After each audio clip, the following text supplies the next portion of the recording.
नमस्कार दोस्तों, आप सभी का बहुत बहुत स्वागत है स्मार्ट स्टडी क्लासेस 77 के यूट्यूब चैनल पर। और दोस्तों, ये आपके लिए बहुत ही महत्वपूर्ण क्लास है छत्तीसगढ़ पुलिस व्यापम आदि परीक्षाओं के लिए।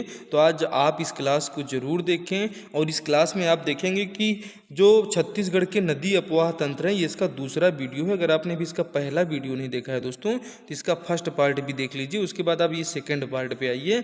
और ये ऐसी क्लास है दोस्तों जिसमें से आपको प्रश्न देखने को मिलते ही हैं। तो छत्तीसगढ़ के भूगोल का पार्ट होगा और आपने इसके पहले वाली हमारी जो क्लास है जो जियोग्राफी की, उसको जरूर देखिए। और आइए शुरू करते हैं। इसके पहले आपने जो है देख लिया है जो है सभी नदियों के बारे में। ये महानदी अपवाह तंत्र का जो है एकदम अंतिम पार्ट है कि महानदी की उत्तर की ओर से सहायक नदी मांड नदी का उद्गम मैन पार्ट सरगुजा से हुआ है। दोस्तों, उस वाली क्लास में हमने दक्षिण की ओर से भी मिलने वाली और उत्तर की ओर से भी महानदी में मिलने वाली नदियों के बारे में अच्छे से बताया है और याद करने की ट्रिक भी आपको समझाई गई है। तो आप उसे ज़रूर उस क्लास को देख लीजिए, पार्ट 1 को, जिससे आपकी इस चैप्टर से आने वाले प्रश्न आपके बिल्कुल नहीं छूटेंगे। दोस्तों, आपने देखा कि महानदी की उत्तर की ओर से कौन सी नदी मिलती है, तो ये मांड नदी मिलती है। इसे याद रखना है। उत्तर आपका ये है, अगर ये आपकी नदी है तो ये आपका नॉर्थ है और ये नॉर्थ की तरफ से मांड नदी जो है हमारे महानदी मिलती है।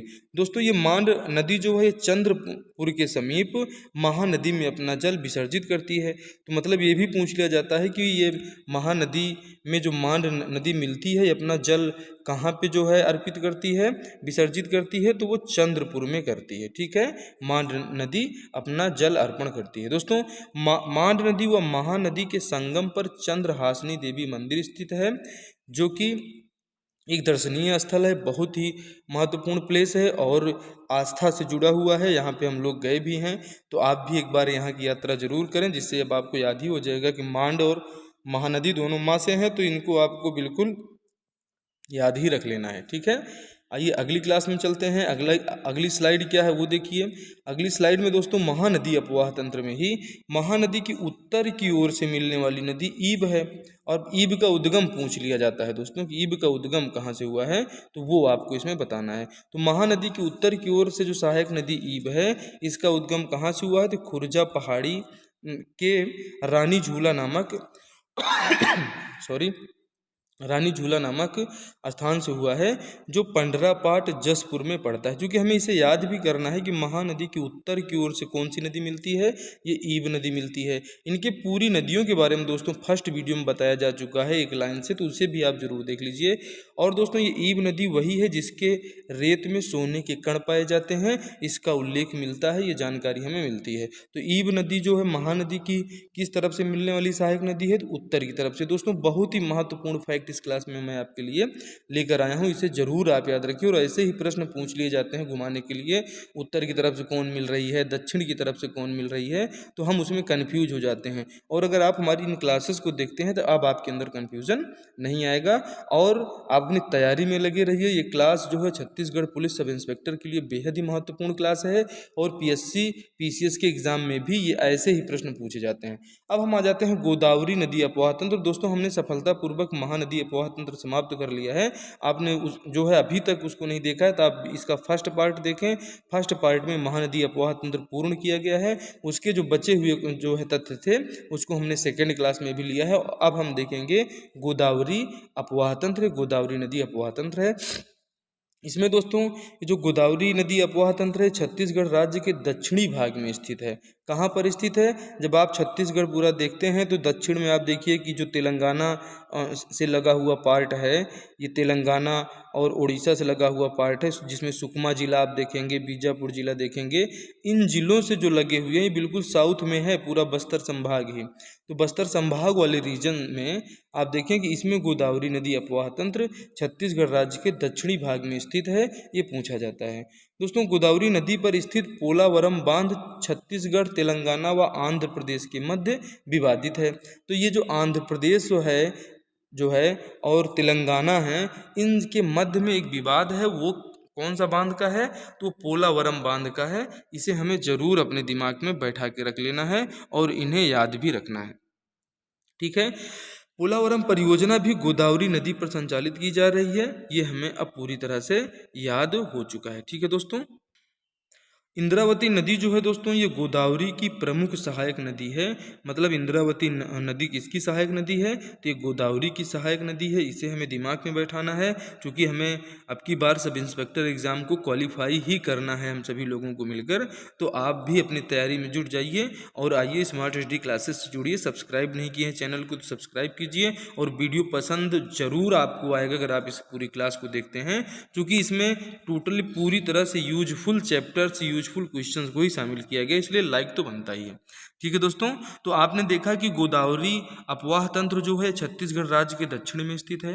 गोदावरी नदी पर स्थित पोलावरम बांध, इसे भी हमें याद रख लेना है कि पोलावरम बांध किस नदी पर है? गोदावरी नदी पर है।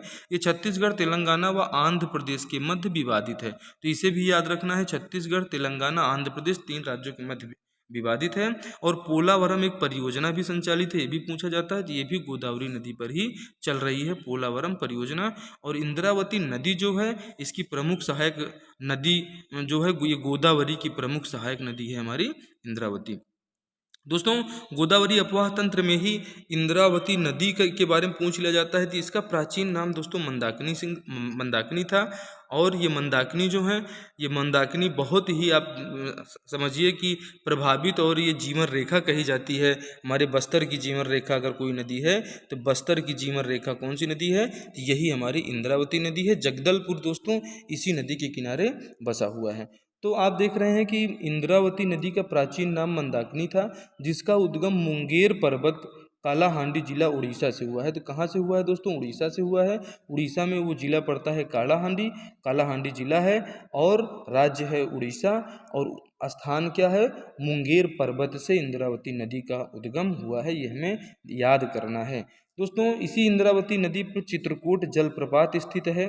चित्रकूट जलप्रपात आप जगदलपुर से बिल्कुल जब निकलेंगे तो जगदलपुर से सीधे आप 40-45 किलोमीटर आइए जो है, और फिर आपको यहाँ पर मिल जाएगा चित्रकूट जलप्रपात, जो बेहद ही दर्शनीय स्थल है। और एक बार गूगल करके आप देखें, आपको बहुत अच्छे से दिख जाएगा वहाँ की खूबसूरती। दोस्तों, यह पश्चिम दिशा की ओर बहती है। कौन सी नदी? जो इंद्रावती नदी है हमारी, ये जो है किस दिशा में बहती है? तो पश्चिम दिशा में बहती है। और अगर आप इस पूरे भारत को जो है देख लें, तो ये चूँकि ये गोदावरी की सहायक नदी है, तो ये कहाँ जाके जो है अंतिम में जो गोदावरी नदी भी है, अगर पश्चिम दिशा में कोई भी नदी बहेगी तो अरब सागर में वो जो है अंततः जाएगी, और पूर्व की तरफ बहेगी तो पश्चिम बंगाल की, वो बंगाल की खाड़ी में जाएगी। ठीक है। तो चित्रकूट जलप्रपात दोस्तों इंद्रावती नदी पर स्थित है। यह पश्चिम दिशा की ओर बहती है। गोदावरी बेसिन व बस्तर के पठार की सर्व प्रमुख नदी है, जो बस्तर की जीवन रेखा नदी भी मानी जाती है। ये आए हुए प्रश्न है, अगर आप इनको ऐसे तथ्यात्मक रूप से भी क्लास को देखते चलते हैं, और इन बातों को मैं आपको बता रहा हूँ इनको आप सुनते चलिए, तो आपको इनको देखने के साथ साथ में और से भी क्वेश्चन आपके तैयार होते चलेंगे। ठीक है। इंद्रावती नदी का प्राचीन नाम क्या था? मंदाकिनी, अब आपको याद रहेगा। उद्गम कहाँ से हुआ है? मुंगेर पर्वत, कालाहांडी, उड़ीसा से। इंद्रावती नदी पर क्या स्थित है? तो ये चित्रकूट जलप्रपात स्थित है इंद्रावती नदी पर। और ये नदी किस तरफ बहती है? इसकी दिशा क्या है? तो इसकी दिशा क्या है? ये पश्चिम दिशा की ओर इंद्रावती नदी बहती है। और दोस्तों, ये जो है किस बेसिन और पठार की प्रमुख नदी मानी जाती है? तो ये मानी जाती है जो है इंद्रावती नदी है, और यही नदी है कि बस्तर की जीवन रेखा नदी है। गोदावरी और बस्तर के पठार की जो प्रमुख नदी मानी जाती है। ठीक है। आइए अगली स्लाइड देखते हैं। बेहद ही महत्वपूर्ण स्लाइड आपके लिए चल रही हैं, इनको आप जरूर देखें दोस्तों।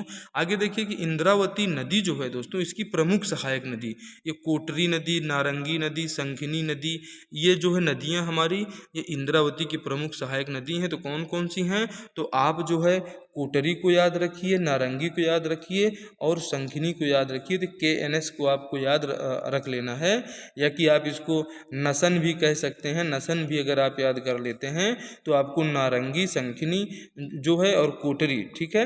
तो आप कोटरी को जरूर यहाँ करें। आप ये ले लें, ये कोणांश को आप याद रखिए। इस कोणांश से आपका क्या होगा कि कोटरी, नारंगी और संखनी नदी आपको याद रहने वाली हो जाएगी। और जिसका मिलन कहाँ होता है? कि सभी नदियों का मिलन इंद्रावती नदी में होता है। इंद्रावती की प्रमुख सहायक नदी है कोटरी, नारंगी और संखनी। कोटरी, नारंगी, शंखिनी, तो हमें कोणांश आपको याद रख लेना है। दोस्तों कोटरी नदी का जो प्राचीन नाम है परलकोट मिलता है। परलकोट विद्रोह भी आपने जो है हमारी क्लासेस में पढ़ा है, नहीं पढ़ा है तो हमारी छत्तीसगढ़ स्पेशल वाली आप जो है क्लासेस को देखिए, उसमें आपको तरलकोट विद्रोह के बारे में बहुत अच्छे से बताया गया है। परलकोट विद्रोह, और जो राजहारा की पहाड़ी से निकलती है, तो कोटरी नदी का प्राचीन नाम पूछ लिया जाता है तो परलकोट है। निकलती कहाँ है, उद्गम कहाँ से हुआ है, तो राजहारा की पहाड़ी से हुआ है। और जो बीजापुर जिले में इंद्रावती नदी में मिल जाती है, तो ये जो हमारी कोटरी नदी है ये बीजापुर जिले में ही इंद्रावती नदी से मिल जाती है। दोस्तों कोटरी नदी जो है बेसिन, ये राज्य के दक्षिण पश्चिम में स्थित है। जब आप ऐसे नीचे की तरफ आएंगे जो है हमारी हिप्पोक्रेपस वाले पार्ट से, तो यहाँ पे बस्तर संभाग में आप घुसेंगे, और जब इधर आपका बीच में दंतेवाड़ा पड़ जाएगा और फिर आपके बीजापुर सुकमा आप देख ही रहे हैं, तो यहाँ पे ये जो बीजापुर है, इसी बीजापुर में आपका जो है ये दक्षिण पश्चिम में स्थित है हमारा जो है कोटरी नदी। तो कोटरी नदी जो बेसिन है दोस्तों, ये कोटरी नदी बेसिन हमारे राज्य के दक्षिण पश्चिम में स्थित है। अब इस स्लाइड से अगर आपकी को प्रश्नों की बात किया जाए तो आपसे पूछा जाएगा कि भाई नारंगी किसकी प्रमुख सहायक नदी है, तो आपको बता देना है कि इंद्रावती की सहायक नदी है। परलकोट जो है किस नदी का नाम है, तो कोटरी नदी का नाम है। कोटरी नदी का उद्गम कहाँ से हुआ है, राजहरा की पहाड़ी से हुआ है। और कोटरी नदी बेसिन इसका बहाव कहाँ पर है, ये कहाँ पर स्थित है, तो छत्तीसगढ़ राज्य के दक्षिण पश्चिम में स्थित है। दक्षिण पश्चिम में बीजापुर, सुकमा, दंतेवाड़ा ये सब जिले स्थित हैं जो कि बहुत ही फेमस हैं, प्रसिद्ध हैं। आप देखिए गोदावरी नदी अपवाह तंत्र में ही आप देखें कि अब हम आ जाते हैं कोंडागांव। कोंडागांव शहर जो है दोस्तों ये नारंगी नदी के तट पर स्थित है, और इसे आपको याद रखना, ये पूछा गया हुआ है, ठीक है। और शंखिनी नदी का जो उद्गम है दोस्तों ये कहाँ से होता है, तो नंदी राजचोटी बैलाडीला से होता है। बैलाडीला कहाँ है, तो दंतेवाड़ा में है। ये वही बैलाडीला है, यहाँ पे जो है लौह अयस्क की खान है, जहाँ से विशाखापट्टनम बंदरगाह से सीधा जापान को कोई हमारा लोहा जो है निर्यात होता है, जिसे भी आपको याद रखना है। जापान जो है यहीं से लोहा हमारे बैलाडीला स्थित लौह इस्पात संयंत्र से जाता है। शंखिनी नदी का जो रंग है दोस्तों ये लाल रक्तांब है, मतलब उसके जो पानी का रंग है वो जो है आपको लाल या रक्तांब दिखता है। रक्त मतलब रक्त के अंश उसमें आपको लगेगा कि बिल्कुल रक्त टाइप का है, लाल आपको दिखती है। इसीलिए पूछा भी गया है कि शंखिनी नदी का जो इसका पानी है, इस पानी का रंग क्या है, तो ये रक्तांब है। और दोस्तों नंदपुर पर्वत कोरापुट उड़ीसा से सबरी नदी का उद्गम होता है। सबरी नदी भी पूछी जाती है, तो सबरी नदी का उद्गम कहाँ से होता है, तो एक सबरी नदी का उद्गम जो है वो नंदपुर पर्वत कोरापुट उड़ीसा से होता है। यह राज्य की एकमात्र नदी है जिस पर कोंटा सुकमा से आंध्र प्रदेश के कुनावरम तक कुल 36 किलोमीटर जल परिवहन है। जैसे आप देखते हैं कि इलाहाबाद से हल्दिया वाला जो जल परिवहन है, वैसे हमारे छत्तीसगढ़ में भी एक नदी है जिसका नाम है सबरी नदी, और ये सबरी नदी जो है इस पर भी जल परिवहन की व्यवस्था 36 किलोमीटर तक की है, जो छत्तीसगढ़ के सुकमा जिले की एक तहसील है कोंटा, इसी कोंटा से जो है कुनावरम तक, ठीक है। तो आपको कोंटा से कुनावरम एक के जी के भी हाल ही में जो है संदिग्ध परिस्थितियों में उनकी जो है मृत्यु हुई है, उनके लिए हम सब श्रद्धांजलि अर्पित करते हैं। तो आप के नाम से इसे याद रख लीजिएगा कि जो है कोंटा से कहाँ तक है, कुनावरम तक है। कोंटा पड़ेगा छत्तीसगढ़ के सुकमा में और कुनावरम पड़ेगा आंध्र प्रदेश राज्य में, ठीक है। आगे देखिए कि गोदावरी अपवाह तंत्र, ये लास्ट है बिल्कुल, और ये जितने भी महत्वपूर्ण प्रश्न थे आपको ले लिए गए हैं। छत्तीसगढ़ और महाराष्ट्र की सीमा बनाने वाली नदी का नाम क्या है, वो बाघ नदी है, जो गोदावरी नदी अपवाह तंत्र की नदी है, ठीक है। ये आपकी बहुत ही महत्वपूर्ण स्लाइड रही। आप इसमें हमारे चैनल को आपने अभी तक सब्सक्राइब नहीं किया है तो चैनल को आप सब्सक्राइब करिए, और स्मार्ट स्टडी क्लासेस आपके लिए बहुत ही महत्वपूर्ण क्लासेस लेके आया है, तो आप इन्हें ज़रूर अपनी तैयारी में एक अच्छा सा एक योगदान दें और एक प्यारी सी कमेंट करके बताएं कि क्लास आपको कैसी लग रही है। दोस्तों सोनगंगा नदी अपवाह तंत्र छत्तीसगढ़ राज्य का तीसरा अपवाह तंत्र है। सोनगंगा अब में हम अब आ चुके हैं और इस सोनगंगा को अब हम पढ़ना स्टार्ट कर दिए हैं। आप भी हमारे साथ जुड़िए और आपने अभी तक जो है क्लास को सब्सक्राइब नहीं किया सब्सक्राइब कीजिए। सोनगंगा नदी अपवाह तंत्र जो है दोस्तों ये छत्तीसगढ़ का तीसरा अपवाह तंत्र है। इससे पहले आपने जो है हमारा महानदी अपवाह तंत्र अच्छे से देख लिया है, ठीक है। तो महानदी अपवाह तंत्र के बाद आपने इसके पहले जो है ये वाला अपवाह तंत्र देखा, गोदावरी अपवाह तंत्र। तो महानदी अपवाह तंत्र, गोदावरी अपवाह तंत्र, उसके बाद आपका आ जाता है तीसरा सोन नदी अपवाह तंत्र, सोन या गंगा। बिल्कुल शॉर्ट में है दोस्तों, बहुत ही जल्द आपको ये आपके दिमाग में बैठने वाला है। तो आइए सोन नदी अपवाह तंत्र ये तीसरा, इसीलिए आप पहला आपने देखा महानदी, महानदी भी आपने देखा, महानदी के बाद जो है आपने ये वाला देखा हमारा कौन सा कि गोदावरी नदी, महानदी, गोदावरी और उसके बाद सोनगंगा, ठीक है। तो महानदी गोदावरी अपवाह तंत्र के बाद सोन जो गंगा नदी अपवाह तंत्र है ये छत्तीसगढ़ का तीसरा अपवाह तंत्र है। और सोन नदी अपवाह तंत्र की प्रमुख नदियों के बारे में अगर चर्चा करें तो बनास नदी, गोपद नदी, नेउर नदी, रिहंद नदी, कन्हार नदी, इन आप जो है 5 नदियों को आप याद रखिए कि ये जो हमारी नेउर, बनास, गोपद, रिहंद, कन्हार हैं ये सोन नदी अपवाह तंत्र की प्रमुख नदियां हैं। अब आ जाते हैं ये नदियों का उद्गम कहाँ कहाँ से होता है। तो बनास नदी जो है दोस्तों ये बनास नदी का उद्गम मांझ टोली की पहाड़ी से हुआ है जो भरतपुर तहसील कोरिया जिले में पड़ती है। ये कोरिया कहाँ है, तो ये हमारे छत्तीसगढ़ में स्थित है। जब आप ऊपर वाले मैप में जो है देखेंगे तो हमारे मैप में ऊपर की तरफ आपको ये मिल जाएगा जो है कोरिया जिला, वहीं कोरिया जिला से ही ये निकलती है, ठीक है। तो सोन नदी अपवाह तंत्र की सबसे प्रमुख सहायक नदियां बनास, गोपद, नेउर, रिहंद, कन्हार, ये आपको याद रखना है। बनास नदी का उद्गम पूछा जाता है तो ये मांझ टोली की पहाड़ी से हुआ है। ये पहाड़ी पड़ती है भरतपुर तहसील जिला कोरिया में। इसके बाद गोपद नदी भी इसकी सहायक नदी है। इसका उद्गम जो है सोनहत जो पठार है ये कोरिया जिले से ही हुआ है। तो दो नदियों का उद्गम, एक बनास नदी और एक गोपद नदी, इन दोनों नदियों का उद्गम जो है हमारे कोरिया जिले से ही हुआ है। और एक का उद्गम होता है मांझ टोली की पहाड़ी और दूसरा का होता है सोनहट पठार कोरिया से, ठीक है। आप इन्हें जरूर याद रखें। और इसमें देखिए कि नेउर नदी जो है दोस्तों ये मध्य प्रदेश व छत्तीसगढ़ के मध्य सीमा रेखा बनाती है। तो ये हमारा जो छत्तीसगढ़ और मध्य प्रदेश का जो बॉर्डर लगता है यहीं पे जब आप देखेंगे तो जो मध्य प्रदेश और छत्तीसगढ़ की सीमा बनाने वाली एक नदी बहती है उसी का नाम है नेउर नदी। नेउर को आप याद रख लेना है, छत्तीसगढ़ के मध्य सीमा रेखा ये बनाती है। दोस्तों अंबिकापुर तहसील ये सरगुजा की छुरी मतिरिंगा की पहाड़ी से जो है निकलने वाली नदी कौन सी है, रिहंद नदी। रिहंद नदी का उद्गम कहाँ से होता है, तो दोस्तों ये छुरी मतिरिंगा की पहाड़ी से होता है रिहंद नदी का उद्गम। और ये पड़ता कहाँ है, तो अंबिकापुर तहसील, अंबिकापुर में आपको पड़ता है। और जिला कौन सा है, सरगुजा। दोस्तों सरगुजा की जीवन रेखा कौन मानी जाती है, तो सरगुजा की जीवन रेखा कौन सी नदी मानी जाती है, तो यही हमारी रिहंद नदी सरगुजा की जीवन रेखा मानी जाती है। इससे पहले आपने बस्तर की जीवन रेखा देखा तो उसको इंद्रावती नदी को मानी जाती है, इसे आपको याद रखना है। दोस्तों पुरातात्विक स्थल महेशपुर ये रिहंद नदी के तट पर ही स्थित है, ये पूछा गया है। स्टार लगा के रखिए, आपके कंधे पर भी स्टार लगेगा।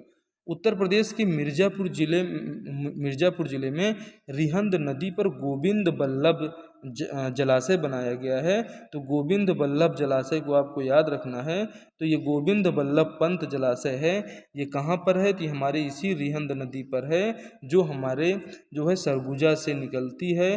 कहाँ पर, अंबिकापुर तहसील में छुरी मतिरिंगा की पहाड़ी से निकलने वाली रिहंद नदी पर जो है गोविंद बल्लभ पंत जो है जलाशय बनाया गया है। और ये रिहंद बांध के नाम से भी प्रसिद्ध है, आपको याद रख लेना है। उत्तर प्रदेश में जो है मिर्ज़ापुर में इसका संबंध है। तो आप देखिए कि उत्तर प्रदेश और छत्तीसगढ़ का कितना प्यारा संबंध है कि छत्तीसगढ़ से नदी निकलती है और बांध बनता है हमारे उत्तर प्रदेश में। तो ये इसीलिए जो है छत्तीसगढ़ और उत्तर प्रदेश के बहुत ही व्यापक और बहुत पुराने संबंध माने जाते हैं, चूँकि भगवान राम से रिलेटिव है हमारा उत्तर प्रदेश अयोध्या रीजन और छत्तीसगढ़ का हमारे कोसल प्रदेश रीजन, ठीक है। आगे देखिए दोस्तों, अब हमें लगता है कि इस स्लाइड से आप प्रश्न भूलेंगे नहीं, और नहीं भूलते हैं तो एक बार आपको रिपीट कराता हूँ कि छत्तीसगढ़ और मध्य प्रदेश के मतलब क्वेश्चन अगर आपसे पूछा जाता है छत्तीसगढ़ और मध्य प्रदेश की सीमा रेखा कौन सी नदी बनाती है, तो नेउर नदी बनाती है। रिहंद नदी का उद्गम कहाँ से हुआ है? छुरी मतरिंगा की पहाड़ी से हुआ है। सरगुजा की जीवन रेखा कौन सी नदी मानी जाती है? तो यही आपकी रिहंद नदी मानी जाती है। और पुरातात्विक स्थल महेशपुर कहाँ स्थित है? तो ये दोस्तों स्थित है आपका कहाँ पर? तो ये इसी रिहंद नदी के तट पर। और दोस्तों उत्तर प्रदेश की मिर्जापुर में रिहंद बांध गोविंद बल्लभ पंत जलाशय भी इसे कहा जाता है। ये हमारे इसी रिहंद नदी पर है। इसे अब आपको याद रहने वाला है दोस्तों। आगे देखिए कन्हार नदी जो है हमारे बागीचा जसपुर के बखोना चोटी से निकलती है और इसी नदी के तट पर हमारा पुरातात्विक स्थल डीपाडीह स्थित है जो बलरामपुर में स्थित है। दोस्तों ये हमारी क्लासेज आपको कैसी लगी आप ज़रूर हमें कमेंट करके बताएं। और आपको इन क्लासेस की PDF चाहिए तो आप हमारे टेलीग्राम ग्रुप से जुड़िए जिसका नाम भी हमारे चैनल के ही नाम पर है, स्मार्ट स्टडी क्लासेस 77। आप इसको ज्वाइन करें और इसको ज्वाइन करते ही आपको सभी तैयारी की आपकी PDF हमारे इस चैनल पर आपको मिल जाएंगे। कैसी लगी क्लास आप ज़रूर हमें बताएं और आप अपनी तैयारी में एक नया आयाम दीजिए। संपूर्ण विषयों की क्लासेस चलाई जा रही हैं। आप हमारे सभी क्लासेस को देखिए।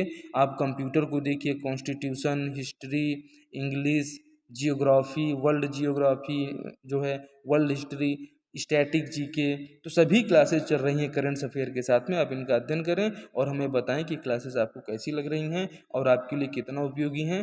कमेंट में ज़रूर बताएं। आपसे मिलते हैं अगली क्लास में। जय हिंद, जय भारत।